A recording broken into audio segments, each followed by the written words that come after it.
सारे जहां से अच्छा हिंदू सीता हमारा। सलाम आदाब। मैं रमीज रेजा, आप देख रहे हैं द गगन टॉप। आज हम बात करेंगे देश की ताजा स्थिति पर। आज हम बात करेंगे मॉक ड्रिल पर। आपको पता होगा देश युद्ध के मुहाने पर आकर खड़ा है। युद्ध की तैयारियां चल रही है। आम नागरिकों को सतर्क किया जा रहा है। हवाई हमलों से बचने के लिए मॉक ड्रिल के तहत आज पूरे हिंदुस्तान में 7 बजे से 7 बजे 10 मिनट तक ब्लैक आउट किया गया। बिजली काटी गई। लोगों को कहा गया कि वो लाइट को ऑफ कर दे। सरकार के दिशा निर्देशों को मानना इस समय हमारी जिम्मेदारी बनती है। चूंकि भारत की तरफ से पाकिस्तान में कल रात जब आधी दुनिया सो रही थी, तब आतंक के 9 ठिकानों पर भारत की तरफ से हमला किया जाता है और कई आतंकवादी ढेर हो जाते हैं। चूंकि अब भारत की तरफ से पाकिस्तान पर हमला किया गया है। आज से ठीक 14 दिन पहले कश्मीर के पहलगाम में जिस तरह से आतंकियों ने कई मासूमों से उनकी जिंदगी को छीन लिया था, जिस तरह से उन पर गोली बरसाई गई थी, आपने उस समय की कई तस्वीरों को देखा होगा, जिसने आपके आंखों को नम कर दिया होगा।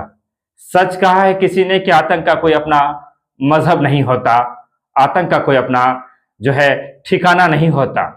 उनका मकसद होता है कि समाज में नफरत को बोया जाए।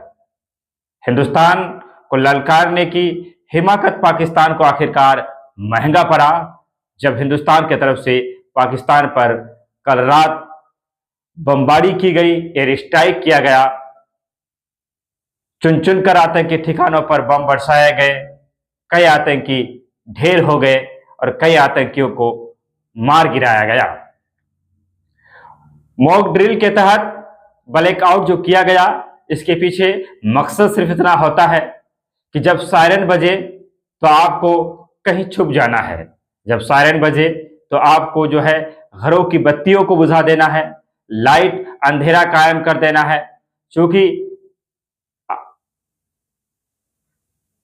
अगर कोई दुश्मन देश के एरोप्लेन हमारे ऊपर से गुजरे तो वो समझ ना पाए कि कहां पर शहर है, कहां पर जंगल है, कहां पर आबादी है, कहां पर जो है आबादी नहीं है। सरकार अभी जो भी कदम उठा रहे हैं वो हमारी सुरक्षा को ध्यान में रखते हुए उठाया जा रहा है। ऐसे में जिम्मेदारी बनती है कि हम अपने कर्तव्यों का पालन करें, सच्चे और एक अच्छे हिंदुस्तानी नागरिक होने का हम सबूत दें। बहरहाल भारत की तरफ से पाकिस्तान पर हमले किए जा चुके हैं और उन आतंकवादियों के ठिकानों पर बम बरसाए गए हैं जिन्होंने पहलगाम की घटना को अंजाम दिया था। बैनुल अक़वामी देशों का भी जो है रुझान आने शुरू हो गए हैं, जहां इजराइल ने खुल करके हिंदुस्तान का समर्थन किया है और कहा है कि आत्मरक्षा में उठाया गया भारत का एक कदम सराहनीय है। तो यहीं पर अमेरिका जैसे कई ऐसे देश भी हैं जिन्होंने भारत पाकिस्तान की इस स्थिति, नाजुक स्थिति पर संकट जताया है।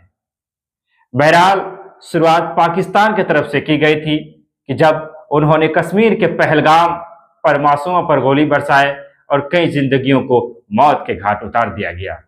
ऐसा कैसे हो सकता था कि पाकिस्तान हिंदुस्तान को ललकारे और हिंदुस्तान जवाब ना दे? जवाब देना भी बेहद जरूरी था, क्योंकि पाकिस्तान से आए हुए आतंकवादियों ने जिस तरह से हिंदुस्तान को ललकारने का काम किया था, यह हमारी आन बान शान के खिलाफ था। आखिरकार कल रात हिंदुस्तान की तरफ से पाकिस्तान पर बम बरसाए गए और आतंकी ठिकानों को चुन चुनकर निशाना बनाया गया। हालांकि बॉर्डर पर गोलीबारी हुई है, कहीं हिंदुस्तानी आम नागरिकों की भी मौत की खबरें आ रही है। अभी जरूरत है कि हम राष्ट्रहित में खड़े हों, हम अपने मादरे वतन के साथ खड़ा हों। हम जिस तरह से भी कर सकते हैं युद्ध की इस स्थिति में एक सच्चा, एक अच्छा नागरिक बने और सरकार के द्वारा बताए गए हर तरह के जो मुहिम चलाए जाते हैं उसमें हम सहयोग कर भागीदार बने। कुछ अब इंतजार इस बात का है कि आखिर ये युद्ध किस करवट जाता है, कि क्या भारत की तरफ से जो पाकिस्तान के आतंकी ठिकानों पर हमला किया गया है, क्या पाकिस्तान की तरफ से कोई जवाबी हमले किए जाते हैं? अगर पाकिस्तान ऐसा करेगा तो उन्हें और भी गंभीर परिणाम भुगतने होंगे। देश के प्रधानमंत्री, रक्षा मंत्री, गृह मंत्री और तमाम तर जो पार्टियों के बड़े नेता है, आज सभी एकजुट हो गए हैं। क्योंकि आपसी कलह और देश के अंदर की जो लड़ाई है वो एक अलग बात है, लेकिन जब कोई दूसरा देश हिंदुस्तान की तरफ आंख उठाकर देखता है तो फिर हम सब हिंदुस्तानियों ने हमेशा के लिए जिस तरह से संगठित होकर हम बाहरी ताकतों का सामना करते हैं, उसका परिचय हमारे हिंदुस्तान अब भी दे रहा है। और उम्मीद है, आशा से परिपूर्ण हूं कि वो पाकिस्तान जो बरसों से आतंकवादियों का ठिकाना रहा, जिन्होंने बरसों से आतंकवादियों को पनाह दिया, जिन्होंने वो पाकिस्तान जिनकी धरती से हमेशा आतंक को बढ़ावा दिया गया और उस आतंकवाद को भारत के खिलाफ इस्तेमाल किया गया। अब वक्त आ गया है कि ऐसे नापाक इरादों को हमेशा हमेशा के लिए खत्म किया जाए और उन्हें मुंह तोड़ जवाब दिया जाए।